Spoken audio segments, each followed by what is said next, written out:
आज विशेष रूप से इस वीडियो का बनाने का जो मेन पर्पस है या मकसद कहें वो ये है कि आज तीन मई है और ये मंथ का तीसरा दिन है। आपके हिसाब से जिन लोगों को पता नहीं हो शायद। हाँ, एक और बात ये है कि मंगलवार भी है। तो हिंदू धर्म के अनुसार शायद हर दिन का अपना अपना महत्व है। जो 7 दिन होते हैं वो विशेष रूप से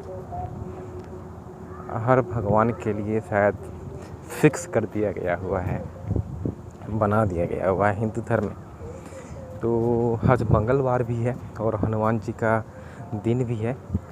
जो लोग विशेष रूप से काफ़ी पूजा पाठ में या धर्म में ज़्यादा विश्वास रखते हैं उनके लिए आज शायद विशेष रूप है, और ख़ासकर जो भगवान हनुमान के भक्त हैं उनके लिए।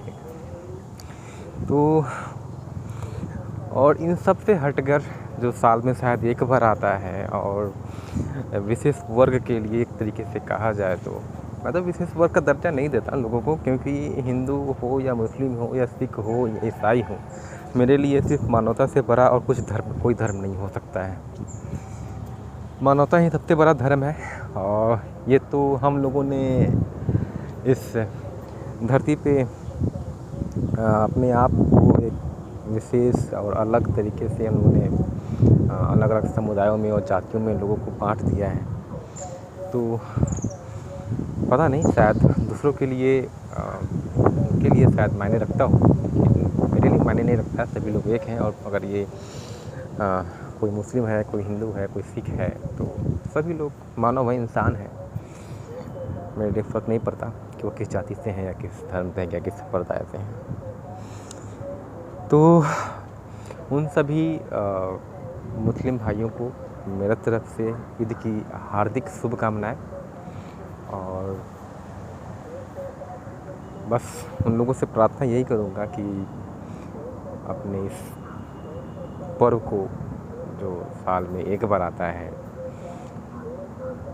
बड़े हर्षोल्लास के साथ मनाएं, लोगों में एक सौहार्द की भावनाएं उत्पन्न करें। किसी प्रकार से कोई भी ऐसी घटनाएं आप लोगों के साथ ना हो या समाज में ना हो जिससे आप लोगों का दिन और भी बुरा बीते।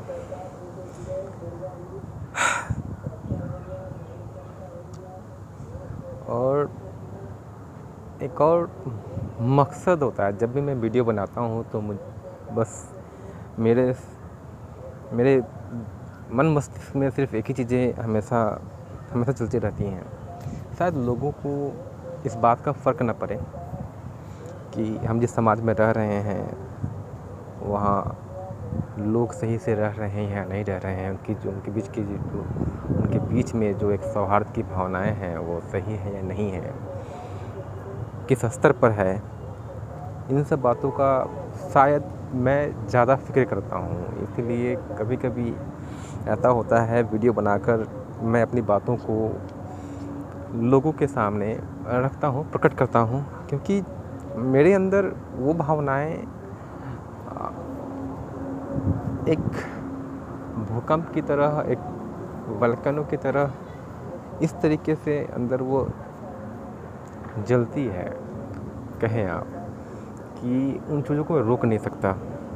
तो शायद ये चीज़ें इस वीडियो के माध्यम से ही मैं प्रकट कर पाता हूँ, निकाल पाता हूँ। वैसे तो लेखनी भी एक अलग माध्यम है, लेखनी से भी और अपनी उन विचारों को, उन भावनाओं को प्रकट कर सकते हैं, लेकिन मैं ऐसा मानता हूँ कि वो बस सिर्फ मेरे तक ही सीमित रह जाएगी। आज के इस ग्लोबलाइज्ड वर्ल्ड में जहाँ पे हर इंसान के लिए एक ऐसा एक माध्यम बन चुका है जो अपनी बातों को समाज के सामने प्रकट कर सकता है, या तो वो ट्विटर हो या व्हाट्सएप हो, ये सारी जो एप्लीकेशंस वगैरह हैं, जो टेक्नोलॉजी का इस्तेमाल है, शायद करना चाहिए। लेकिन इस टेक्नोलॉजी के इस्तेमाल में भी कुछ ऐसे तत्व और नेगेटिव मैसेजेस होती हैं जो हमारे समाज में फैलाए जा रहे हैं, और गलत मैसेजेस जो हैं वह हमारे बीच में बोए जा रहे हैं। गलत द्वेष की भावनाएं बोई जा रही हैं। अगर देखें आप, कुछ दिनों में या कुछ सालों में कुछ ऐसी घटनाएं हमें देखने को मिली है जो शायद इस समाज के लिए नागवार गुजरे, सही नहीं हो। मान लो आप कोई ऐसी घटनाएं घट जाती हैं आपके आसपास में, तो उन घटनाओं का भुक्तभोगी कौन होगा? किसके घर जलेंगे? क्या आपके संपर्क में जो लोग हैं, क्या इन सब बातों का ख्याल रखते हैं? कभी सोचते हैं? क्या आपने कभी सोचा है एक धर्म विशेष को आड़ बनाकर दूसरी जातियों से लड़ाई करना, उनको भदी गालियाँ देना, उनको एक अलग नज़रिए से देखना, क्या आपका धर्म यही सिखाता है?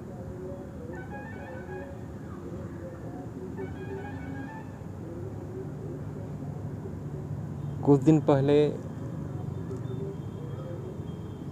पंजाब में भी ऐसी घटनाएं घटी, और ऐसी घटनाएं दिन प्रतिदिन हमें देखने को मिल ही जाती हैं। दिल्ली की घटनाएं हों, जहांगीरपुरी की घटनाएं हों, उत्तराखंड में हिंदू महासभा, आप हिंदू महासभा का आयोजन कीजिए, लेकिन एक अच्छे मैसेज समाज को दीजिए। ऐसी मैसेजेस, ऐसे संदेश समाज में ना फैलाएं जिन मैसेजों से बच्चे एक अच्छे इंसान नहीं, एक दंगाई बने। आपके ही बच्चे होंगे, आपका भी परिवार होगा, लेकिन धर्म के आड़ में किसी दूसरे धर्म को गाली देना, नीचे दिखाना, ये कौन सा धर्म सिखाता है? ज़रा मुझे आप बताएं। मैं नहीं मानता कि कोई धर्म ये कहता है या किसी धर्म में ऐसी चीज़ें लिखी गई हैं कि आप अपने धर्म को सर्वश्रेष्ठ बनाने के लिए आप किसी धर्म को गाली दें या उस धर्म को नीचे करके आप अपने धर्म को सर्वश्रेष्ठ बना सकते हैं।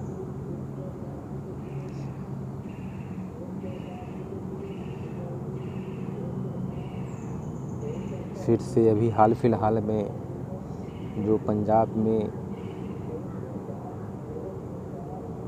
अभी देखने को मिला, हिंदू और सिख समुदाय के बीच में एक ऐसी घटनाएं शायद हिंदू और सिखों में शायद पहले कभी हुई होगी,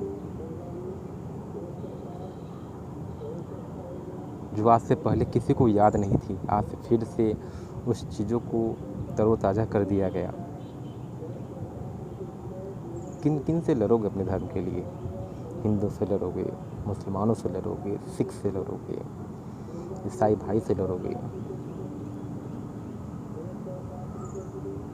मानवता बिल्कुल ये नहीं कहता, ये नहीं सिखाता कि आप किसी को मार कर काट कर अपने आप को सर्वश्रेष्ठ बनाएं।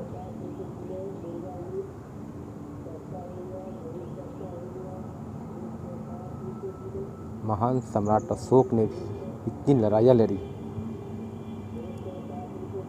इतने लोगों का उन्होंने कत्लेआम किया, लेकिन इसके बावजूद भी कलिंगा युद्ध के बाद शायद उन्हें समझ में बात आ गई थी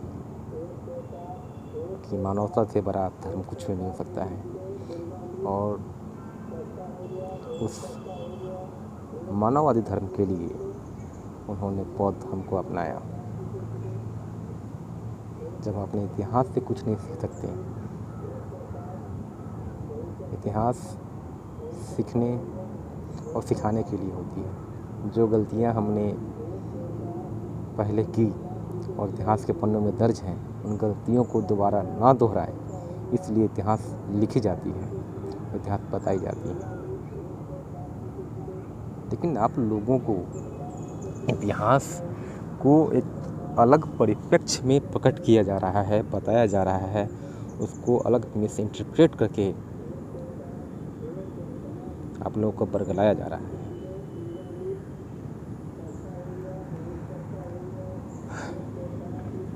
चीज़ें तो बहुत चीज़ हैं कहने के लिए, लेकिन समय के अभाव के कारण उन चीज़ों को एक विस्तारित रूप नहीं दे पा रहा।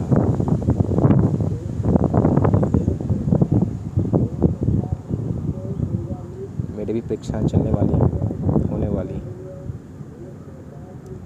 लेकिन जब व्हाट्सएप यूनिवर्सिटी खोलता हूँ, यूट्यूब देखता हूँ और सारे चीज़ें हमारे आसपास में ना चाह कर भी देखना पड़ता है, तो मन आह्लादित हो जाता है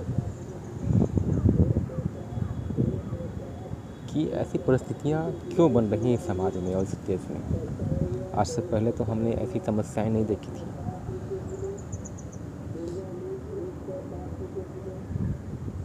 ये जो दूरियां बढ़ रही हैं हिंदुओं में, मुसलमानों में, सिखों में, ईसाइयों में, ऐसी दूरियां क्यों? पाली में, राजस्थान के पाली में जो घटना अभी ईद के एक दिन पहले देखने को मिली कि मस्जिद पे कुछ शरारती तत्वों ने भगवा कलर को लगा दिया, लहरा दिया। बस अपनी राजनीतिक रोटियां सेकने के लिए ये सारे गंदे घिनौने काम किए जा रहे हैं। और आप इस समाज के लोग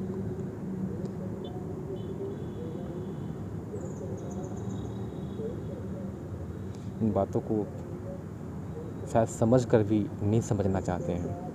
तो मैं बताना चाहता हूँ, प्लीज़ अपने बच्चों को दंगाई ना बनाएं, एक अच्छी तालीम दें ताकि वो सही शिक्षा लेकर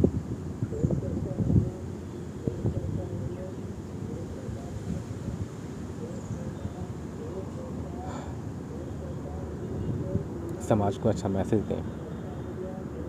धन्यवाद।